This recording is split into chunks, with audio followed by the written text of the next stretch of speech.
pasa que es real, la maleza sí te causa problemas graves, sí afecta de manera considerable el rendimiento. Se han realizado estudios a nivel mundial, estudios muy localizados en cultivos específicamente por regiones, y se ha visto que si tú dejas la maleza te puede afectar el rendimiento desde un 70% hasta la pérdida total de tu cultivo. Aquí el problema es cuando compran semilla no certificada, que viene contaminada. Entonces, si llega a traer semilla de algún otro, por decir un zacate, que hemos visto el caso, estuvimos en una parcela de investigación, lógicamente que está controlada, y empezaron a notar que salía un zacate. Al momento que empezamos a analizar qué zacate era, lógico, lo pusimos a crecer para tener bien la identificación, nos damos cuenta que es un zacate que es de una parte de África. Entonces estamos hablando de que un modo de acción puede tener alrededor de 25 ingredientes activos, o 20, o 15, o 10, y las casas comerciales te los venden con diferentes nombres. Entonces no hay forma de que un productor, sin tener conciencia de las clasificaciones, vaya y compre un herbicida de un modo o un herbicida de otro, porque la etiqueta no trae esa información.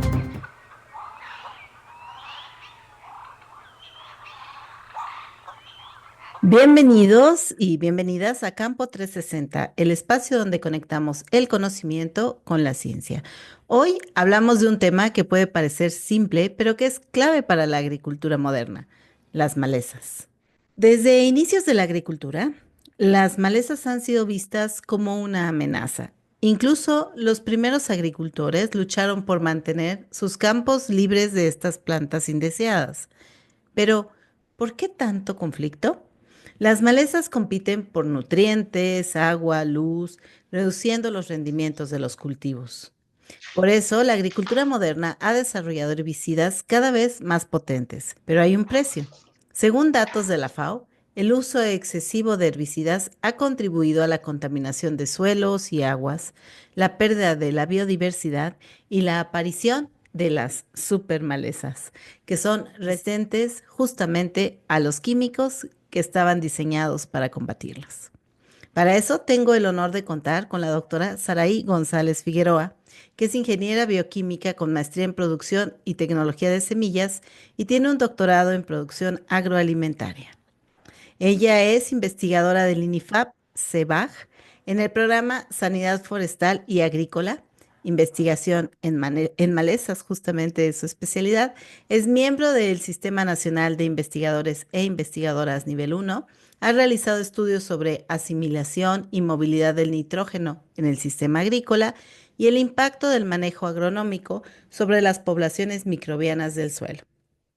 Forma parte del equipo de trabajo del Proyecto Nacional Alternativas al Uso de Glifosato para el Control de Maleza en México y actualmente desarrolla un proyecto regional para determinación de los niveles de resistencia de la avena fatúa en los sistemas productivos de cereales de grano pequeño.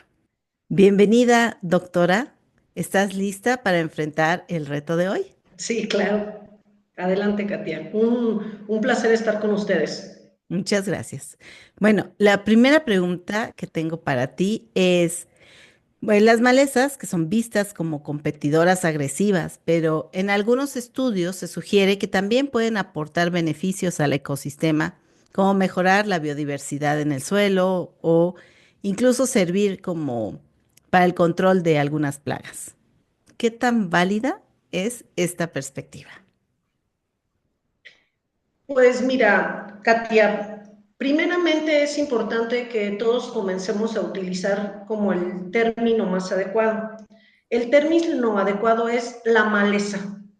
Es como decir la gente, ya sabemos que gente incluye este término una pluralidad. Igual, tenemos que referirnos a esto como la maleza.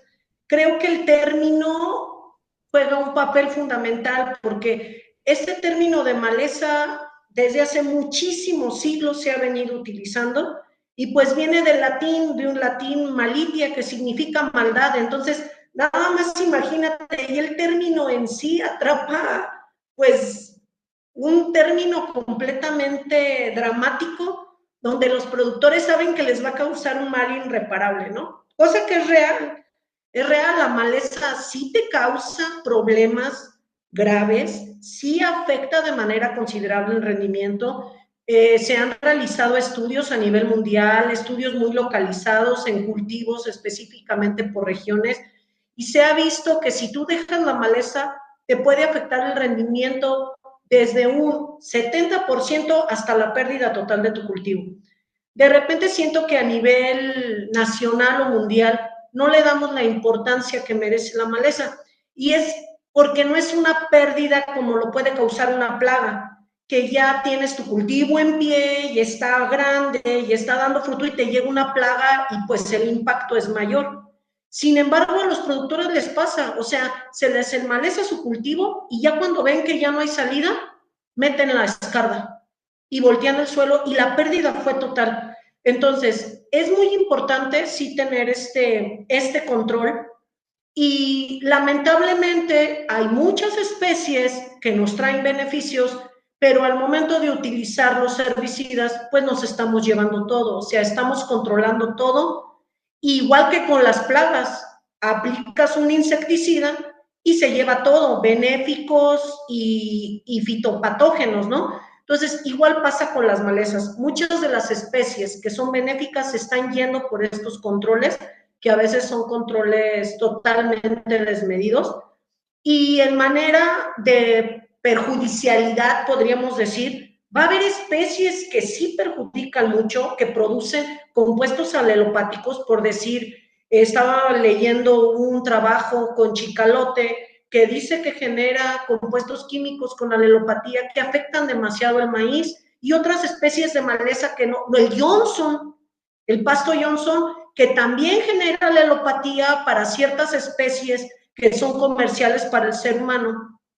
Y pues lógico, te va a tener un prejuicio en su sistema agrícola del productor. Sin embargo, va a haber otras, y no me digas las pertenecientes a las fabáceas, anteriormente conocidas como leguminosas, que también ayudan en la fijación biológica de nitrógeno. Entonces, es bien importante que como agricultores empecemos a tener una cultura de conocer las especies que tenemos, cuáles son las que nos pueden traer un beneficio, y mantener estas especies dentro de nuestro ecosistema, porque estamos quebrando la cadena de relación que hay entre plantas, entre insectos, entre los mismos ciclos biogeoquímicos de los compuestos que tienen que ser asimilados por las plantas, y todo, bueno, por el cultivo comercial, y todo eslabón juega un papel fundamental.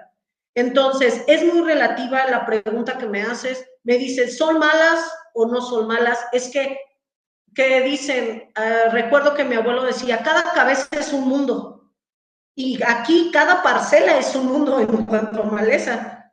Cada parcela de un productor al vecino puede cambiar mucho en el banco de semillas que tiene. Entonces, sí debe de ser muy puntual las recomendaciones que se les den a los productores, y si el productor tiene que empezar a identificar qué plantas pueden jugar un beneficio dentro de su unidad productora.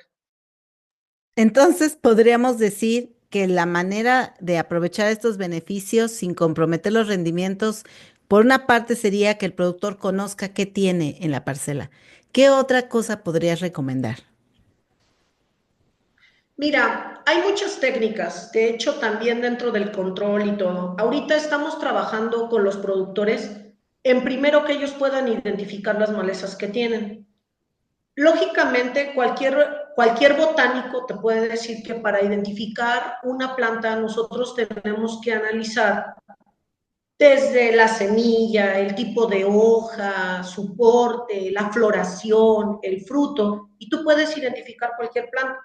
Sin embargo, los productores a veces no se pueden dar este lujo, porque los productores tienen que controlarlas cuando tienen menos de 15 centímetros. A veces las controlan cuando únicamente han emergido los cotiledones. Entonces, a veces ellos en realidad no tienen una idea clara de cuáles son las malezas que están presentes. Y si no se tiene una idea clara de cuáles son, pues no podemos, es más, es muy arriesgado dar una generalización en esta parte de malezas, porque te digo, hay especies completamente diferentes y también las zonas agroecológicas son completamente diferentes. Si tú te vas a estados como Veracruz, por decir Jalapa, en Jalapa cualquier baldío que hay se convierte en un jardín, ¿no? O sea, la humedad relativa, la fertilidad de los suelos te da para que crezca mayor diversidad de plantas y dentro de esa diversidad puede haber leguminosas fijadoras, puede haber algunas especies endémicas que se puedan utilizar como cultivos de cobertura.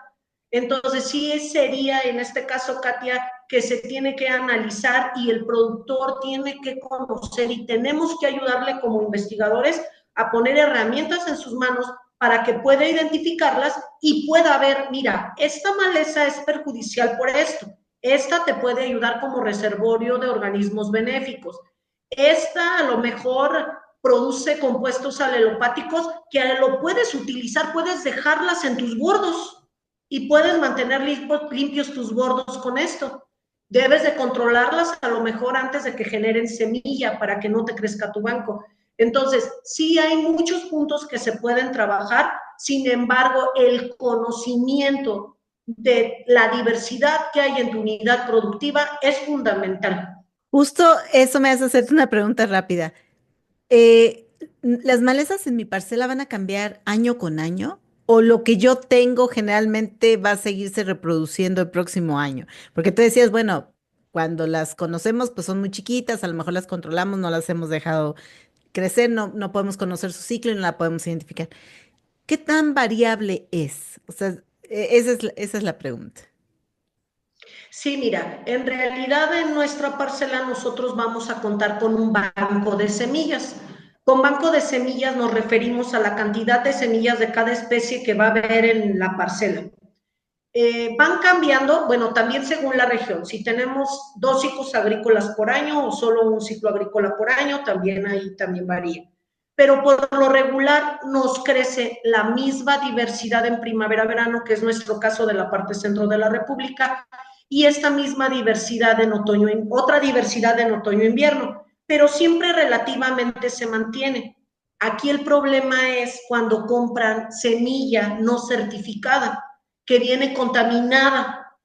Entonces, si llega a traer semilla de algún otro, por decir un zacate, que hemos visto el caso, estuvimos en una parcela de investigación, lógicamente que está controlada, y empezaron a notar que salía un zacate. Al momento que empezamos a analizar qué zacate era, lógico, lo pusimos a crecer para tener bien la identificación, nos damos cuenta que es un zacate que es de una parte de África. ¿Cómo llega esa maleza? Llega porque habían traído específicamente semilla de cereal de grano pequeño de diferentes partes del mundo y se les estaban haciendo pruebas y la semilla venía contaminada. Y lógico que tuvo que pasar por filtros de sanidad desde los generadores, filtros de sanidad en la aduana, filtros de sanidad en el mismo departamento de mejoramiento genético y se fue porque hay algo, la cantidad y el tamaño de la semilla de la maleza, unas miniaturas de milímetros. Entonces, por lo regular, nuestra diversidad, tanto en el área como en mi parcela, puede mantenerse estable. Y lo que se puede salir de control es el número de especies por metro cuadrado, si dejamos que crezca el banco de semilla. Pero existe la posibilidad de que el viento, una semilla de mala calidad, la maquinaria que esté sucia, que se utiliza, que contratan externos, nos pueda traer una semilla de otra especie. Y justamente la duda es, ¿de cuánto, cuando tú hablas de un banco de semillas, nos puedes decir números? O sea, por ejemplo, el Johnson, ¿de cuántas estamos hablando semillitas produce ese? Nada más para que nuestros podescuchas tengan una idea de qué estamos hablando. Mira, en el caso del banco de semillas se puede cuantificar. Tomas muestreo como de suelo y puedes cuantificar cuántas semillas tienes. El problema es que empiezan a aumentar y hay algo bien curioso. Los productores dicen, ay, tengo mucha maleza, ya sé qué voy a hacer. Voy a regar, voy a dejar que emerja toda la que tiene que emerger y voy a aplicar un herbicida y la voy a matar y mi parcela va a estar limpia. Pero lamentablemente la maleza tiene una característica de competencia que miles de años le han dado, cosa que no tienen nuestros cultivos domesticados. Ellas se han desarrollado para poder prevalecer. Entonces generan semillas que no generan. La maleza tiene una característica de competencia que minan de inmediato. Tienen dormancia y van germinando conforme van pasando años. Hemos visto muestras de avena fatua germinada de 8 años después. De Phalaris es increíble. Esto sí fue increíble para mí, porque había muestras de semillas de Phalaris de 17 años almacenadas a temperatura ambiente y germinaban algunas. Entonces, ese banco que tú tienes ahí puede crecer desmedidamente con lo que tú dices. Por decir, yo tengo un pasto Johnson. Todos por lo regular sabemos que crecen, es un zacate, va a crecer, me va a dar diferentes espigas o panojitas, como quieran llamarle, y dentro de estas pues van a crecer cientos de semillas. Estamos hablando de más de 200 semillas en una panojita, pero ¿cuántas te da? Y por decir los quelites, las semillas súper pequeñas, estamos hablando de miles de semillas en cada ciclo de producción, miles. Entonces es súper dramático ver que a lo mejor un productor le dio flojera quitar una planta porque estaba en medio y ahí la dejó hasta floración, hasta que generó semilla y al siguiente ciclo ya tiene un lunar con muchísimas plantas porque las dejan generar semilla. Hay que también tener en consideración que los controles tienen que ser cuando la planta no sobrepase los 15 centímetros, sino ya es muy difícil el control de plantas grandes. Déjame pasar a otro concepto que son estas super malezas que ya nos están dando problemas de resistencia. ¿Esto se debe al uso masivo de herbicidas o es un problema de la estrategia de control o qué es lo que estamos viendo? Cuéntanos. Ok, mira, sabemos que todo organismo vivo, al tener contacto con un estímulo externo, va a generar resistencia en algún momento. ¿Sí? Nosotros, cuando acabamos de pasar nuestro horrible panorama de salud en el COVID, nosotros hicimos algo para hacernos resistentes y generar una resistencia, y nosotros lo hicimos así porque generamos vacunas. Todo organismo vivo genera resistencia para poder sobrevivir. Eso es parte de un sistema evolutivo. Esto significa que la resistencia en cualquier organismo va a aparecer sí o sí. Si yo arranco con la mano una planta y la arranco, la planta a lo largo de mucho tiempo va a generar a lo mejor un tallo más fuerte para que yo no la pueda arrancar. Es algo que forma parte de un sistema evolutivo. Eso nos tiene que quedar bien claro. Sin embargo, ¿qué hemos hecho para que aparezcan estas malezas no resistentes a una cosa, resistentes a muchas, la que tú nombras supermalezas? Lo que hemos hecho es acelerar, pero de una manera dramática, la aparición de esa resistencia. Y es algo difícil porque hay tipos de resistencia. Hay específicamente dos tipos. Pero para poder platicarte de esos dos tipos, tenemos que recordar que lo que ocasionó esto fueron los herbicidas, el uso de herbicidas. Ahorita platicaremos a lo mejor de cómo ha sido ese uso, pero los herbicidas tienen sitios dentro de la planta donde llegan y actúan. Están clasificados, hay una clasificación de los diferentes sitios de acción. Cada tipo de plantas, tú aplicas ciertos herbicidas que pertenecen a ese sitio donde van a actuar. Te voy a dar ejemplos, a lo mejor los que actúan sobre el fotosistema 2, a lo mejor los que actúan en la enzima acetilcoenzima carboxilasa o los que actúan en la acetolactato sintetasa, hay varios, ¿no? De hecho, hay una nueva clasificación que salió que pueden verificarla.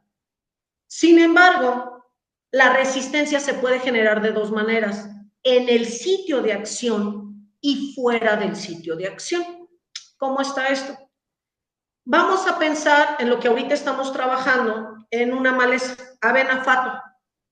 Avena fatua, en otoño-invierno tenemos dos malezas que nos dan mucha lata, avena fatua y phalaris, minor y paradoxa. Estas son de hoja angosta y para controlarlas solo hay dos modos de acción de herbicida, los ALS, acetolactato sintetasa, y los ACSasa. Todos los herbicidas que pertenezcan a estos, todos los ingredientes activos que pertenezcan a estos me las van a controlar, nada más esos. Dentro de estas clasificaciones hay familias químicas y dentro de esas familias químicas hay ingredientes activos. Entonces estamos hablando de que un modo de acción puede tener alrededor de 25 ingredientes activos o 20 o 15 o 10 y las casas comerciales te los venden con diferentes nombres. Entonces, no hay forma de que un productor, sin tener conciencia de las clasificaciones, vaya y compre un herbicida de un modo o un herbicida de otro porque la etiqueta no trae esa información. Entonces, de repente ellos piensan que están rotando herbicidas, pero no están rotando, están poniendo ingredientes activos que pertenecen al mismo modo. Y ese ha sido el problema, que no ha habido una rotación. La rotación lo que hace es retardar la aparición de la resistencia. Sin embargo, estamos aplicando dosis crecientes, estamos aplicándolo mal, nuestro equipo anda mal, no está calibrado y tenemos escapes de maleza. Entonces, pueden aparecer dos tipos de resistencia. La que es en el sitio de acción, donde el herbicida estaba, pues, donde llegaba a actuar el herbicida específicamente en una enzima, pero también fuera del sitio de acción. Y el fuera del sitio de acción es el más difícil. ¿Por qué? Si tú agarras una planta y le haces una corrida genética, tú puedes saber, mira, tiene mutación en el gen que codifica la enzima fulanita. Y ya dices, ¿sabes qué? Es resistente al herbicida. Pero cuando es fuera del sitio de acción, la planta modifica muchas partes de ella. Modifica el número de estomas, modifica hasta el grosor de las paredes celulares, muchísimas cosas están involucradas. Puede metabolizar los herbicidas, puede mandarlos a vacuolas, o sea, puede hacer muchas cosas, ¿no? Son muchísimos como procesos que van involucrados. Y esto significa que muchos genes fueron alterados. Entonces, ahí no podemos hacer un estudio genético porque imagínate cuántos tendríamos que codificar toda la planta y ver en qué genes y para saber si son los que están involucrados con la resistencia a herbicidas sería un show. Entonces, eso es lo principal. Cada una se generó por cosas diferentes, ¿ok? Por decir, si tú das dosis crecientes y pasa, por decir, aquí había un productor que la dosis recomendada de glifosato era de 1 litro por hectárea, pues le echaba 4 para que amarrara. Entonces, a veces eso no es lo que se necesita, no es que le pongas más para que mate más. Tú estás haciendo presión de selección, que así se le llama, para que empiecen a sobrevivir ciertos biotipos de la maleza y se empiecen a generar lo que mencionas como supermalezas y no resistentes a un solo herbicida, resistentes a muchos ingredientes activos que pertenecen a la misma familia. Entonces, es muy delicado porque es por dosis crecientes, pero también por dosis menores. Y también quiero ponerme en los zapatos del productor. De repente el productor tiene 1 hectárea y 1/4, ¿sí? Y compra su herbicida, que la verdad no son baratos. Los herbicidas no selectivos como glifosato, 2,4-D, así, cosas así, son baratas relativamente, pero los que son selectivos es una inversión grande para él. Entonces él a lo mejor compra la dosis para 1 hectárea y lo que hace es diluirla para que le alcance para la parcela y 1/4. Entonces se está ocupando dosis menores a lo que debería. Y dicen, no, que poco veneno no mata, te hace más fuerte. Pues esto se aplica aquí. Dosis que son menores, aplicadas y aplicadas, van a facilitar la aparición también de resistencia. Ahora, Katia, quiero que te quede claro algo. Oye, si todo lo haces bien, todo lo haces perfecto, ¿no va a aparecer resistencia? Nunca te va a aparecer resistencia, pero va a aparecer en un periodo de tiempo más largo. A lo mejor en 15 años, en 10 años, en 5, no lo sé, porque no hemos hecho estudios de eso. Pero la resistencia aparece sí o sí. Nuestra tarea es detener lo más que se pueda la aparición de resistencia. Qué interesante, porque en realidad lo que nos estás diciendo es la maleza, como un organismo vivo, es sumamente capaz de adaptarse, de reinventarse, y eso es algo que creo que tenemos que tener mucha conciencia. Déjame pasar a otro tema que tiene que ver más con usar otro tipo de productos, por ejemplo, los de control biológico. Esto ha sido como mucho más, yo pienso, común en plagas, pero no sé qué tanto en malezas, si realmente nos permiten reducir estas poblaciones o si hay algunas otras alternativas biológicas que se puedan utilizar y que sean eficaces para, pues, poder controlar malezas que ya vimos que son interesantes. Ok, mira, primeramente, ahorita en años anteriores con lo que vivimos del glifosato, la normativa de que ya no lo íbamos a usar, empezamos a nivel nacional en el proyecto que el líder es el doctor Tamayo de INIFAP, a probar diferentes productos, entre los cuales se encontraban herbicidas orgánicos. Sí quiero definir una cosa. Primeramente hablas de control biológico. En el control biológico es utilizar organismos vivos para poder controlar una plaga. Ese sería como tal control biológico. Otra cosa sería uso de productos orgánicos o de origen orgánico. Entonces a estos les llamaban que bioherbicida. Los bioherbicidas, su fórmula lo que tiene generalmente son sustancias alelopáticas. Hay que recordar que la alelopatía es el hecho de que un organismo vivo genere sustancias químicas que me van a inhibir el crecimiento de otro. Entonces, algunas especies forestales generan este tipo de sustancias alelopáticas y si ustedes van al bosque, ven un pino hermoso y alrededor de él no hay maleza porque genera ese tipo de sustancias alelopáticas. Johnson genera sustancias alelopáticas y muchas plantas, malezas o no malezas, generan estas sustancias alelopáticas.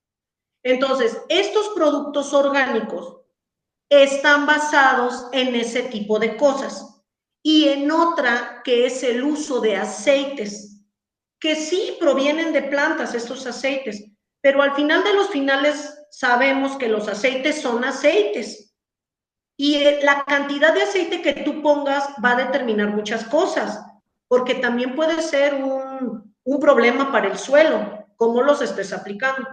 Entonces, tú los aplicas, de hecho, algunos de estos herbicidas te dicen que los apliques en horas de sol, para que pues si es como un aceite, pues que genere rápido. Y por lo regular son no selectivos. ¿Qué es no selectivo? Que donde apliquen ese producto va a matar parejo. ¿Ok? ¿Cómo parejo? Es que creo que son tantos conceptos que a veces hay maleza. De manera general se divide en dos: el maleza de hoja ancha y de maleza de hoja angosta. Las malezas de hojas angostas son los zacates y la característica para que rápido las identifiques es que en la hoja vamos a tener todas las nervaduras de forma longitudinal. Hasta con un pedacito de hoja vas a ver las nervaduras y van a estar longitudinalmente. Sabes que es una hoja angosta, porque de repente me dicen los productores, pues es la que está así. No, o sea, puedes tener una de hoja ancha así también, pequeñita. Entonces, nos tenemos que fijar en las nervaduras longitudinales. Y las hojas anchas, por lo regular, son las que tienen las nervaduras como las dibujamos desde siempre, nervadura central y luego las nervaduras secundarias, la hojita clásica. Entonces, tú vas a tener este tipo de maleza y por lo regular estos herbicidas son no selectivos, se llevan hojas anchas y hojas angostas. Todos los herbicidas tienen escapes, Katia, todos. A todos se les escapa algo. Pueden matar todo, pero una maleza no la matan, se les escapa algo. Por eso también es bien importante conocer qué malezas tengo para checar en la etiqueta de mi herbicida que vengan las especies que yo tengo, porque si no puede haber escapes. Ese es un tipo de productos, en el caso de los biológicos, con estas sustancias alelopáticas. Ahora, como control biológico para maleza, control biológico, actualmente en el mercado no hay nada de utilización de organismos vivos. Hay muchas pruebas, por decir, en la parte norte de México, ellos lamentablemente juegan ya un problema muy grave con una maleza que le llaman correvuela, es Convolvulus arvensis. Ellos han trabajado mucho en el uso de un control biológico que es un ácaro, el ácaro agallador o algo parecido, ¿no? Es Aseria, es del género Aseria. ¿Qué hace este ácaro? Este ácaro llega a la maleza, consume la parte del follaje y pues no le permite, por decir, producir semilla, porque consume toda la planta y entonces empiezas a bajar bajos de semilla. Como lo hemos visto, todos los organismos se pueden adaptar y pueden evolucionar. A mí me gustaría que cualquier control químico biológico que funciona tiene que pensar en lo que viene después y qué va a ocasionar en muchos años. Entonces, mi miedo personal es que cuando se aplique un control biológico, llegue el momento en que esa plaga, imagínate que le guste el cultivo que yo esté poniendo. Entonces, para mí es un riesgo, ¿no? Ahora, también en el caso de laboratorio y de varios doctores en INIFAP, en Ciudad de México y en varios lugares, estamos trabajando con el uso de metabolitos secundarios de microorganismos, ¿sí? Como sabemos, nosotros tenemos muchos microorganismos que causan enfermedades graves. Entonces, a lo mejor esos microorganismos los podemos hacer para que ataquen a las malezas, pero no podemos liberar microorganismos fitopatógenos. Imagínate que yo aplique un organismo fitopatógeno para controlar mi maleza y ahí lo dejo. Eso no se puede. Entonces, lo que buscamos es reproducirlos, extraerles los metabolitos secundarios que produzcan, esterilizar esas soluciones para que no haya ninguna célula viva y aplicarlas. En nuestro caso, hemos hecho estudios, todavía estamos en la parte de in vitro, no en la parte de campo. Y lógicamente esto no va a ser aplicable para toda la maleza, igual que los mismos herbicidas. Por decir, hay una maleza que pertenece a las hiperáceas, coquillo. Tiene una hoja cerosa que a muchísimos herbicidas se les escapa el coquillo. Y así, o sea, va a tener escapes, pero podemos empezar a ver microorganismos que sus metabolitos secundarios vayan controlando algunas especies de maleza. Importante. Nosotros ahorita los que le queremos dar es de hoja angosta al pasto Johnson, porque los maiceros les urge ese control. Igual para los de trigo, avena y falaris, chicalote y Pomea purpúrea. En algunos lados le dicen gloria de la mañana, en otros lados le dicen enredadera. Entonces tienen sus nombres comunes muy regionalizados, ¿no? Pero sí estamos buscando generar este tipo de productos, pero como tal, control biológico no hay, pero está el uso de cultivos de cobertura, ¿ok? Pero no todas las regiones pueden usarlo. por decir, varios investigadores en el área de Veracruz, en las áreas costeras, ellos se dedican mucho a la producción de cítricos. En cítricos, con la humedad que tienen, se empiezan a utilizar cultivos de cobertura y por lo regular son de leguminosas y ponen los cultivos de cobertura. Nosotros aquí en la parte centro probamos 4. Probamos Cannabalia ensiformis, Mucuna pruriens, Clitoria, Clotalaria, son diferentes géneros. En la parte centro los probamos, pero lamentablemente nosotros carecemos de mucha humedad relativa y carecemos de agua. Tenemos un problema grande en la parte hídrica. Entonces nosotros no podemos adoptar como tal cultivos de cobertura. ¿Por qué? Porque no tenemos, los productores no tienen el agua necesaria para mantener el cultivo de cobertura. Entonces, esta es opción, control biológico con cultivos de cobertura, pero sí se tiene que analizar muy bien en qué zona es y qué especies me va a ayudar. Un ejemplo por decir, estas 4 las probamos en Michoacán con los aguacateros. Funcionaban, pero lamentablemente ellos guardan una reglamentación muy estricta porque van para exportación y la norma o sus reglas dicen que no deben de tener ninguna planta en el área de goteo. Entonces, el productor que nos hizo favor de prestar la parcela, que este experimento estuvo a cargo del maestro Tomás Medina, no quieren que haya plantas, pues son cultivos de cobertura. Entonces es bien importante a lo mejor también la normativa empezarla a modificar, porque si son especies de cobertura, pues no hay problema. Pero también vimos que había unas especies que crecían de forma rastrera y funcionaban muy bien, pero otras especies se subían, se querían subir, no lo permitimos, pero ya iban para arriba en la copa del árbol. Y pues no se puede permitir otra planta en las copas de los árboles por las enfermedades en aguacate.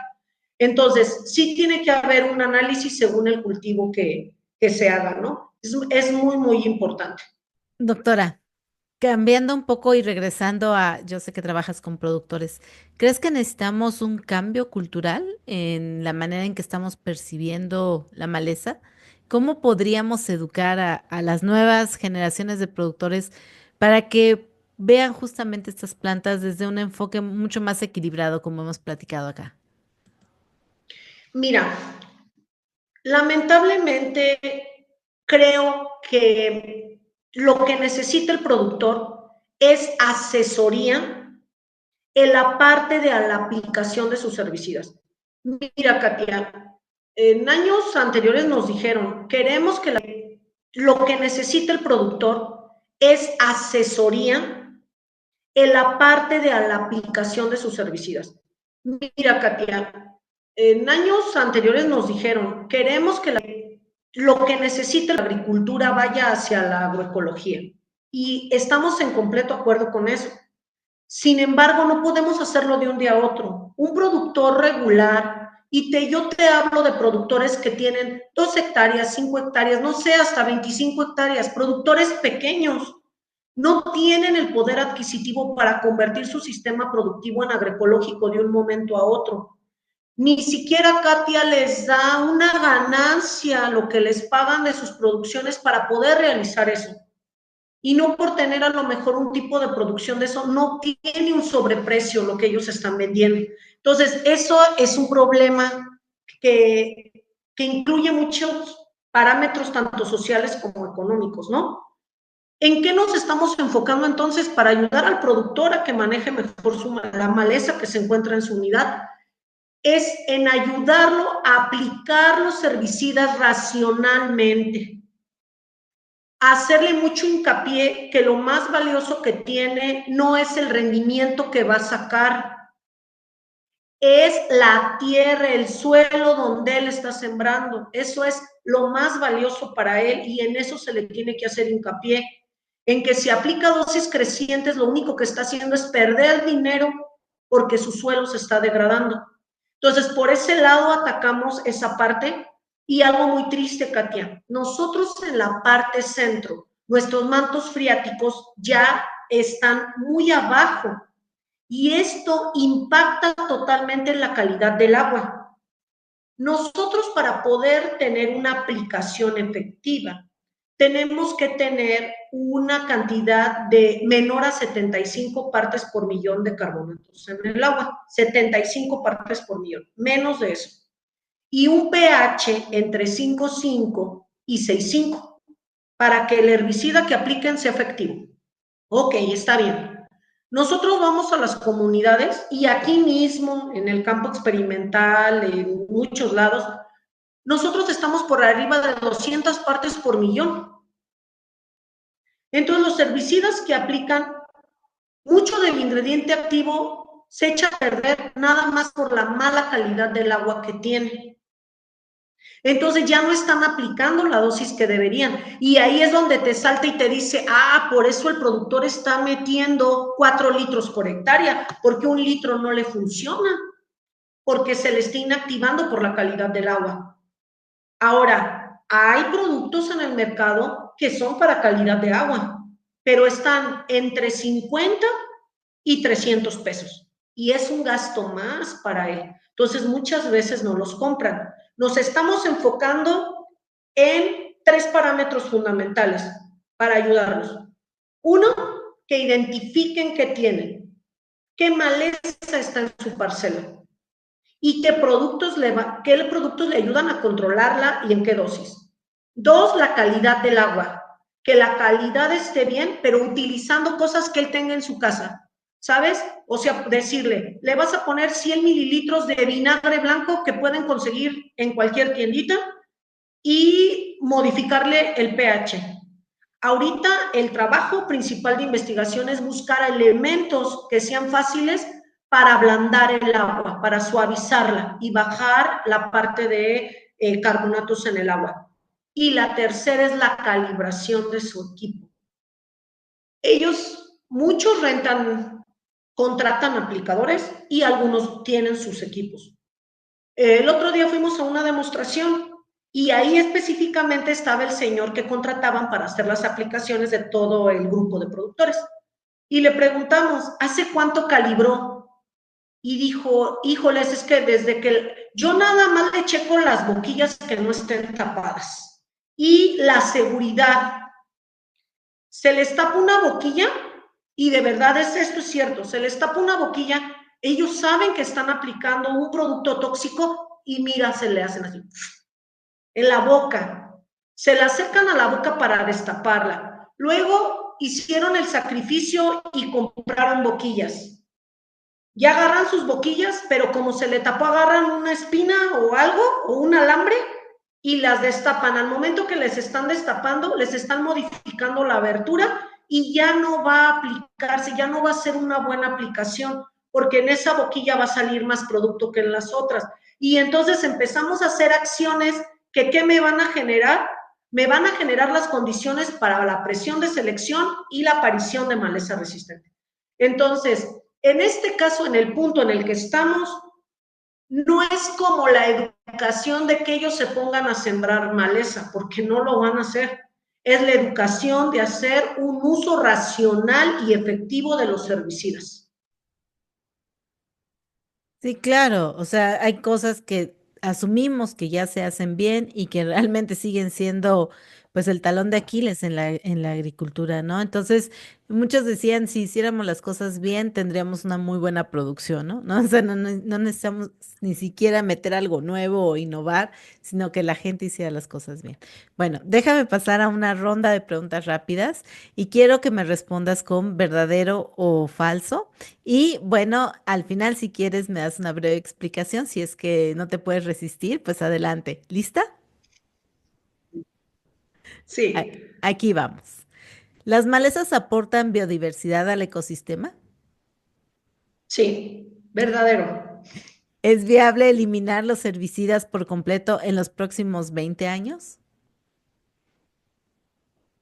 Ay, debiste de haber agregado el tal vez. El, en los próximos 10 años, no creo. ¿En los próximos 20? Espero que sí, espero que sí. Eso sería algo hermoso. ¿El cambio climático favorecerá el crecimiento de malezas más agresivas? No creo, también nuestros cultivos van a empezar a evolucionar, los mejoradores también trabajan en eso. Claro, van a ser más resistentes, pero nuestros mejoradores van a lograr hacer más competentes las nuevas variedades e híbridos. ¿Las técnicas biológicas pueden reemplazar el uso de químicos en un 100%? Falso, ¿Es más costoso a corto plazo implementar manejo integrado de malezas que usar herbicidas? falso, no, no es más costoso. ¿Algún comentario que quieras hacer respecto a estas preguntas o?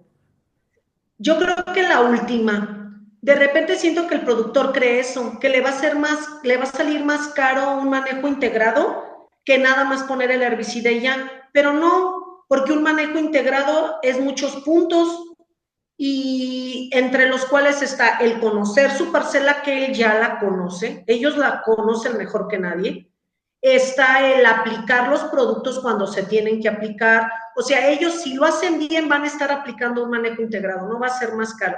Y algo acá importante que siempre les digo a los muchachos que van egresando y que son agrónomos, es que no le tengan miedo al pasado y que agarren un asadón si es necesario para quitar escapes de maleza. Porque ya nadie quiere agarrar un asadón, ni los productores medianos o grandes, como que prefieren hacer una aplicación que eliminar algunos escapes. Y no tenemos que tener miedo al asadón otra vez. Si lo tenemos que utilizar y está dentro de las posibilidades económicas, hacerlo. Sí, o sea, esos manchones que de repente vemos es justamente lo que tú llamas los escapes, ¿no? Y eso es donde yo veo una chiquita, voy por ella, donde es estar más, un poco más pendiente, ¿no? Sí, exactamente. Y es que de repente los productores tienen escapes y lo que hacen en lugar de decir, ¿sabes qué? Los voy a quitar en 2 horas o algo así, son muy poquitos, son plantas. Dice, ¿sabes qué? Mejor échale otra aplicación. Entonces, eso es el uso racional de herbicidas, solo cuando se necesite. Claro, porque si no, otra vez estamos contribuyendo a lo que habíamos hablado de la resistencia, porque le estás poniendo una dosis en una zona que no se requiere. Bueno, déjame pasar a otra pregunta. Para muchos agricultores, las malezas simbolizan pérdida, ya lo hemos comentado acá, menos cosecha, más trabajo, más costos. ¿Cómo crees que podemos cambiar esa narrativa para que vean en ellas no solo un obstáculo, sino también, en el caso de algunas que ya hemos dicho que también podrían aportar, verlas como oportunidades de regenerar sus suelos, fortalecer sus sistemas de cultivo? Incluso tú ya estuviste hablando de estas de las mismas que ustedes están probando para ver si pueden funcionar. ¿Cómo podríamos ayudarles a entender que esta visión con la que hemos crecido de que todo debe de estar limpio, completamente limpio, limpio, limpio, limpio, a veces no siempre es la mejor, sobre todo con alternativas diferentes? Mm, hemos tenido muchos años de estar en contacto con los productores. Creo que la parte más difícil de la ciencia es la transferencia de la tecnología. Eso a todos nos queda claro. Podemos generar un buen sistema, pero si no hay una transferencia, ahí se quebra todo. La única forma que hemos visto de que los productores puedan ir adoptando es que sea evidente para ellos, que ellos de verdad vean con productores líderes que lo están haciendo y que les está funcionando y que les está elevando la relación beneficio-costo. De verdad ellos ahorita viven un panorama verdaderamente triste. Ellos tienen una incertidumbre de que no saben cuánto van a ganar por sus cosechas. Y es tan triste saber que son el sector primario, lo que sostiene toda nuestra economía y que ellos vivan en la incertidumbre de cuánto les van a dar o no por la cosecha que tengan. Entonces, sí tenemos que trabajar duro, tenemos que buscar productores líderes, tenemos que poner, por decir, si es el caso de cultivos trampa, los cultivos trampa también pueden ser maleza y son cultivos que se ponen en los bordos para atraer a lo mejor a organismos fitopatógenos y también como reservorios de organismos benéficos. Entonces necesitamos empezar a trabajar y ponerlas en campo, que lo vean. Y por decir, en la parte centro, aquí en Guanajuato, hay un evento muy grande que se hace de agricultura, la agroalimentaria, y vienen de todo el mundo. Es enorme este evento. Y creo que ahí también tenemos que, en ese momento en que el productor está abierto a aprender, porque también es psicológico, ellos van a aprender, ellos están pagando su entrada para aprender. Utilizar esos escaparates para que ellos vean la importancia que tiene el uso de ciertas especies para mejorar su productividad agrícola. Maravilloso. Pues hoy aprendimos que la maleza no es solo una enemiga, sino también una oportunidad para repensar nuestra relación con el agro. El manejo sostenible no solo es posible, sino que es necesario.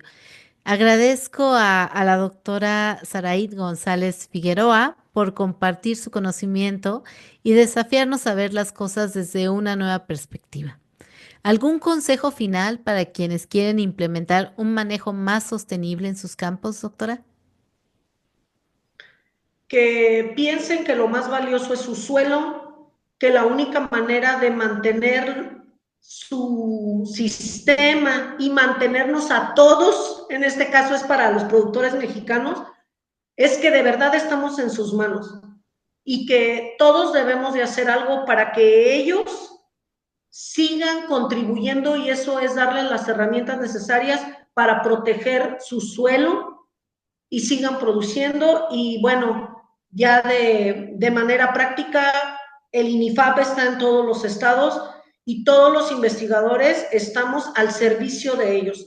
Pueden ir cualquiera, preguntar por el investigador de lo que ellos necesiten, y todos sabemos que el productor es para lo que trabajamos. Entonces, ahí estamos para ustedes, y a veces lo que hace falta es que vengan y platiquen con nosotros y se conviertan en productores líderes y marquen puntos de lanza para cambios fundamentales y necesarios que requerimos de verdad, no solamente como campo, sino como sociedad. Pues muchísimas gracias. Y como bien dice nuestra querida doctora Saray, búsquenlos, vayan al INIFAP y no están solos. Si este episodio de Campo 360 te dejó pensando, comparte el link con alguien que ama el campo tanto como nosotros. Nos vemos en el próximo capítulo. Adiós.